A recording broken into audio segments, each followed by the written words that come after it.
রাঙ্গামাটির আশ্রয় কেন্দ্র পরিদর্শন ও ত্রাণ বিতরণ করলেন প্রতিমন্ত্রী মীর হেলাল।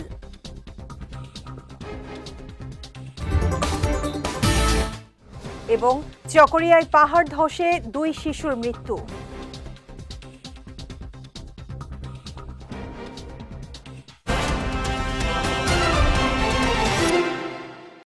আসসালামু আলাইকুম। চট্টগ্রাম সংবাদে আমন্ত্রণ জানাচ্ছি আমি শেখ তাসফিয়া করিম। শুনছিলেন শিরোনাম, এবারে বিস্তারিত। প্রধানমন্ত্রীর নির্দেশনায় রাঙ্গামাটির আশ্রয় কেন্দ্র পরিদর্শন ও ত্রাণ বিতরণ করলেন পার্বত্য প্রতিমন্ত্রী ব্যারিস্টার মীর মোহাম্মদ হেলাল উদ্দিন। বুধবার রাতে তিনি শহরের রূপনগর, ভেদভেদি, কালী মন্দির ও সরকারি বালিকা উচ্চ বিদ্যালয় আশ্রয় কেন্দ্র পরিদর্শন শেষে আশ্রয়িতদের খোঁজ খবর নেন এবং তাদের মাঝে ত্রাণ বিতরণ করেন। এই সময় জেলা প্রশাসক নাজমা আশরাফি, পুলিশ সুপার মোহাম্মদ আব্দুর রকিব, জেলা বিএনপির সভাপতি ও সাধারণ সম্পাদক সহ বিভিন্ন স্তরের নেতাকর্মী এবং প্রশাসনের বিভিন্ন দপ্তর প্রধানগণ উপস্থিত ছিলেন। পরিদর্শনকালে প্রতিমন্ত্রী ঝুঁকিপূর্ণ এলাকায় বসবাসকারীদের নিরাপদ আশ্রয়ে থাকার আহ্বান জানান এবং প্রধানমন্ত্রীর পক্ষ থেকে প্রয়োজনীয় সরকারি সহায়তার আশ্বাস দেন। কক্সবাজার চকরিয়ায় ভারী বর্ষণের মধ্যে পাহাড় ধসের ঘটনায় 2 শিশুর মৃত্যু হয়েছে। আজ চকরিয়া উপজেলার বড়ইতলী ইউনিয়ন 7 নম্বর ওয়ার্ডের মোহসেনিয়া কাটা পাহাড়ি গ্রামে এই দুর্ঘটনা ঘটে। স্থানীয়রা জানায়, নিহত 2 শিশু সম্পর্কে আপন চাচাতো ভাইবোন ছিলেন। ভোররাতে পরিবারের সদস্যদের সঙ্গে ঘুমিয়ে থাকা অবস্থায় পাহাড় ধসে তাদের ওপর মাটি চাপা পড়ে। পরে স্বজন ও স্থানীয়রা উদ্ধার করে তাদের মৃত অবস্থায় দেখতে পায়। এ বিষয়ে মোহাম্মদ সালেকুজ্জামান জানান, টানা 2 দিনের ভারী বর্ষণে এলাকা পানিতে তলিয়ে গেছে এবং চকরিয়া ও মাতামুহুরী উপজেলায় পানিবন্দী হয়ে পড়েছে শত শত পরিবার।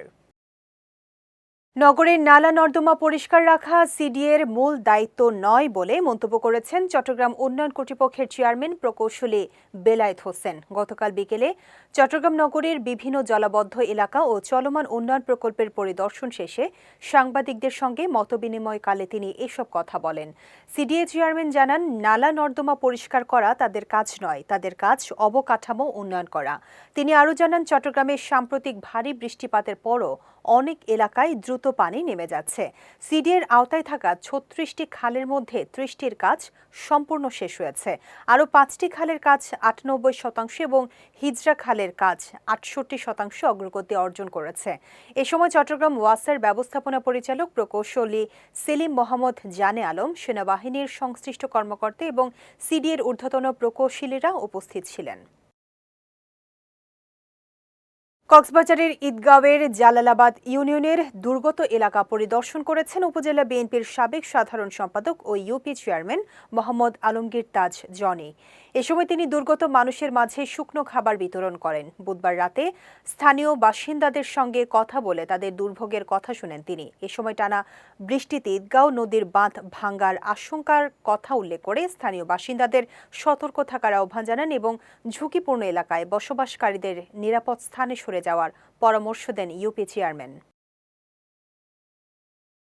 চট্টগ্রামে পৃথক অভিযান চালিয়ে হত্যা মামলার আসামি ও মাদক কারবারি সহ 3 জনকে গ্রেফতার করেছে র্যাব 7 চট্টগ্রাম ও র্যাব 15 কক্সবাজারের যৌথ আভিযানিক দল। দুপুরে র্যাব 7 চট্টগ্রামের সিনিয়র সহকারী পরিচালক ARM মোজাফফর হোসেন এই তথ্য নিশ্চিত করেছেন। তিনি জানান, অভিযান চালিয়ে কক্সবাজার জেলার সদর থানার মোহাম্মদ আলী হত্যা মামলার আসামি রবিকে গ্রেফতার করা হয়। অপর অভিযানে কুমিল্লা জেলার 14 গ্রাম এলাকা থেকে রোকসানা আক্তার ও রবিউল আলম নামের এক মাদক কারবারিকে 70 কেজি গাঁজাসহ গ্রেফতার করা হয়, যার আনুমানিক বাজার মূল্য প্রায় 7 লাখ টাকা। চট্টগ্রামের প্রতিটি ক্ষতিগ্রস্ত মানুষের দ্বারে দ্বারে ত্রাণ সামগ্রী যথাসময়ে পৌঁছে দেওয়া হবে।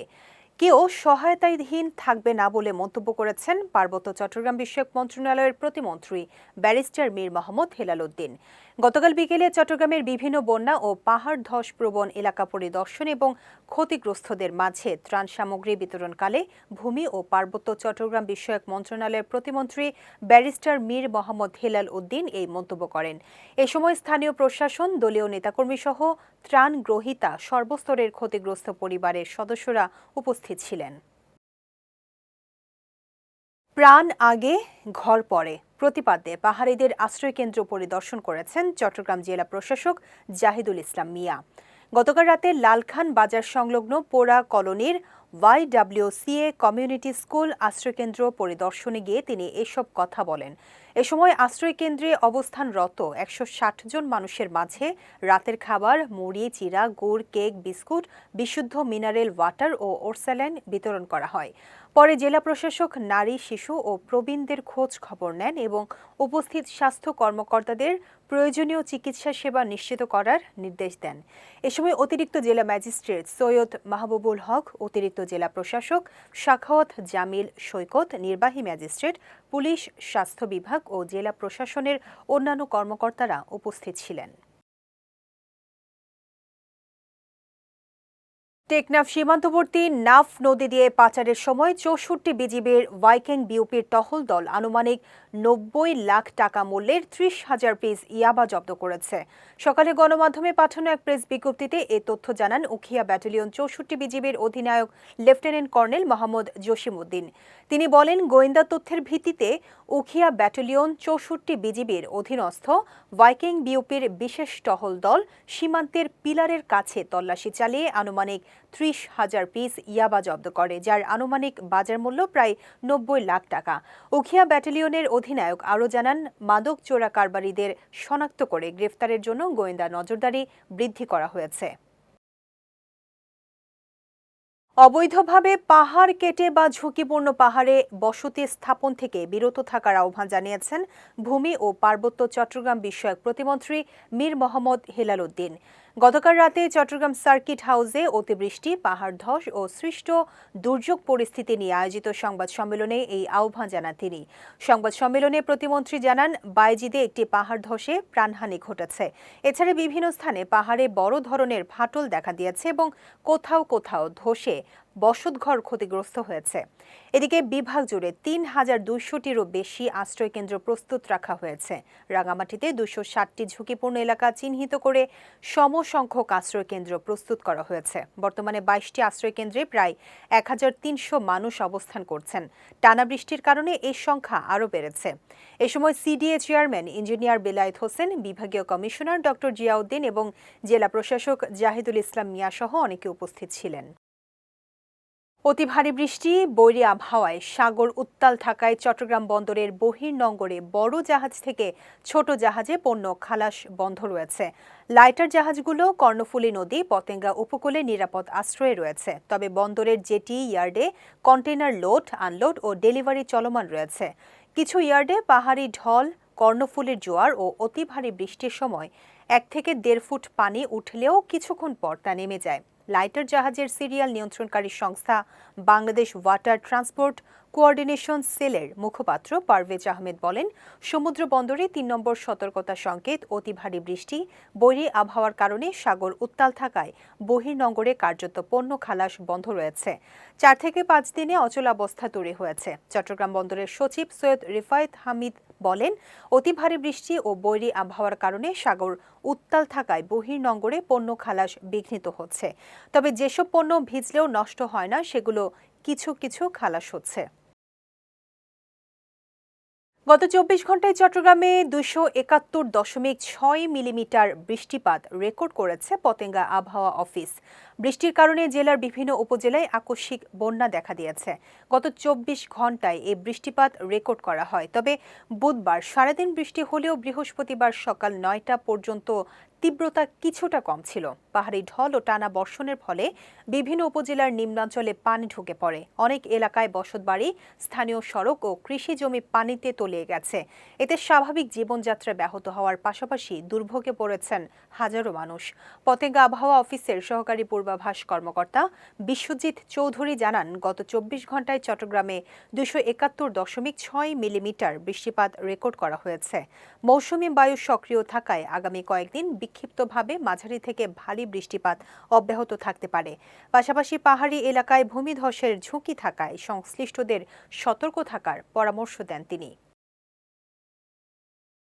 সাম্প্রতিক প্রাকৃতিক দুর্যোগে ক্ষতিগ্রস্ত ও আশ্রয় কেন্দ্রে অবস্থানরত পরিবারের মাঝে খাদ্য সামগ্রী বিতরণ করেছে কাপ্তাই ব্যাটালিয়নের ওয়াগ্গাছড়া জোন।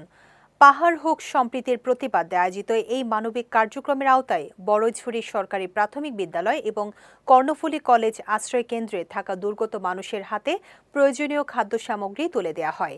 এই খাদ্য সামগ্রী বিতরণ করেন ওয়াগাছড়া জোনের জোন কমান্ডার লেফটেন্যান্ট কর্নেল কাউসার মেহেদী। এ সময় তিনি দুর্গত পরিবারের খোঁজ খবর নেন এবং তাদের পাশে থাকার আশ্বাস দেন। বিজিবি জানায়, প্রাকৃতিক দুর্যোগে ক্ষতিগ্রস্ত মানুষের দুর্ভোগ লাঘবে মানবিক সহায়তা কার্যক্রমের অংশ হিসেবে এই খাদ্য সামগ্রী বিতরণ করা হয়েছে। টানা ভারী বর্ষণে পার্বত্য জেলার ঝুঁকিপূর্ণ এলাকায় বসবাসকারীদের আশ্রয়কেন্দ্রে যাওয়ার আহ্বান জানিয়েছে রাঙ্গামাটি জেলা প্রশাসন। গতকাল সকাল থেকে শহরের শিমুলতলী এলাকাসহ কয়েকটি এলাকায় পাহাড় ধসের ঝুঁকিতে বসবাসকারীদের দ্রুত নিরাপদ আশ্রয় কেন্দ্রে চলে যাওয়ার জন্য মাইকিং করে জেলা প্রশাসন। জেলা প্রশাসক নাজমা আশরাফি জানান, দুর্যোগ মোকাবেলায় রাঙ্গামাটি পৌর এলাকার 9টি ওয়ার্ডে মোট 11টি, জেলায় 45টি আশ্রয়কেন্দ্র প্রস্তুত রাখা হয়েছে। পৌর এলাকার 28টি স্থানকে পাহাড় ধস প্রবণ ও ঝুঁকিপূর্ণ এলাকা হিসেবে চিহ্নিত করা হয়েছে। এদিকে পাহাড়ের পাশে ঝুঁকিপূর্ণভাবে বসবাসকারীদের আশ্রয়কেন্দ্রে আনতে জেলা প্রশাসন, ফায়ার সার্ভিস, পুলিশ, সেনাবাহিনী, পৌর কর্তৃপক্ষ, রেড ক্রিসেন্ট সহ স্থানীয় জনপ্রতিনিধিরা সার্বক্ষণিক মাঠে কাজ করছে। বসতিগুলো আছে সেখানে আমরা গিয়েছি, তো তাদেরকে আমরা এখনো আহ্বান জানাচ্ছি যে আপনারা আশ্রয় কেন্দ্রে চলে আসেন। পরিস্থিতি এবং আবহাওয়া মোটামুটি যদি একটু স্বাভাবিক হয় তখন আপনারা আবার আপনাদের বাসস্থানে ফেরত যেতে পারবেন। চট্টগ্রাম সংবাদ শেষ করার আগে শিরোনামগুলো দেখে নিচ্ছি আরও একবার।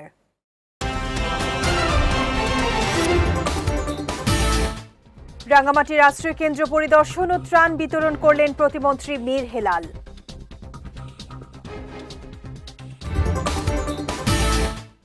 এবং চকরিয়ায় পাহাড় ধসে 2 শিশুর মৃত্যু।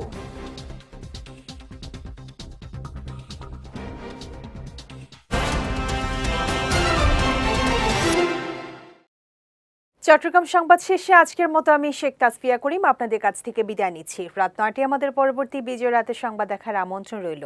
এছাড়া আজকের চট্টগ্রাম সংবাদের ভিডিও দেখতে পারেন আমাদের ইউটিউব এবং ফেসবুক পেজে। আমাদের ইউটিউব হলো youtube.com/bijoytvofficial এবং আমাদের ফেসবুক পেজ হলো facebook.com/bijoytvlimited।